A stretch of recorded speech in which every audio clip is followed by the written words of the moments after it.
Let's move on to the Northeast state where, some heavy hearts this past Friday. If you're a fan of football really in Northeast Indiana in general, with the Kalb situation, Derek Padilla passing away, Lucas Oberkaiser, at this point, at the time we're taping, still battling for his life in critical condition.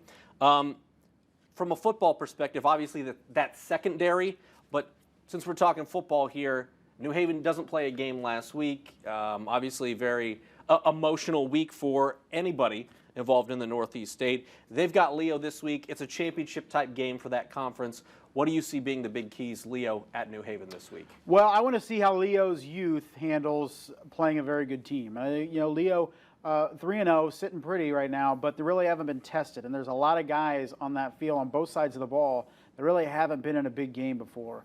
And obviously Friday is a big game against New Haven. You look at it as New Haven and East Noble kind of 1A, 1B in the NE8, and then Leo kind of sitting there third. But last year we thought a similar thing, and then Leo beats both of them back-to-back weeks, New Haven and East Noble. So this is going to be a huge game. It has to be a grow-up game for these Leo youngsters. If they're going to be able to pull this win off, they're really going to have to come ready to play. And you mentioned the youth. On the flip side of that, New Haven's offense, those guys have been there, done that. You're talking about Keyshawn Moore at quarterback starting for essentially his third season. Nishan Jones, we've been talking about him since he was a freshman. Yeah. I mean, these are guys that have played a ton of football, and they're going against some guys that are stepping into the spotlight for Leo for the first time on Friday nights. Yeah, and I think there's some questions, too, on New Haven's side. We've seen in the past couple years against good teams, they kind of shoot themselves in the foot a couple times. Turnover here, penalty here.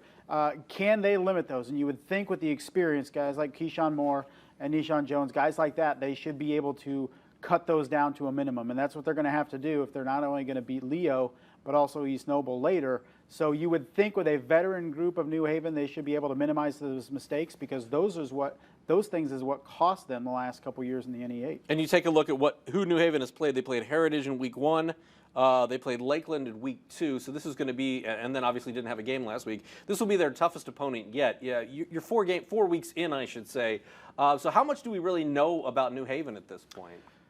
Not too much. I mean, Heritage, I think, is coming along, and Lakeland is kind of down from what they traditionally are. But yeah, it's still a lot of question marks. It goes back to the fact we haven't seen New Haven play a very tough team yet, and you want to think they're ready to beat a good team like Leo, but they couldn't last year, and we thought on paper they were the better team last year. So Jim Rowland is going to have those guys ready to play. It's just if they can execute, because Leo is going to come ready to play. They always do.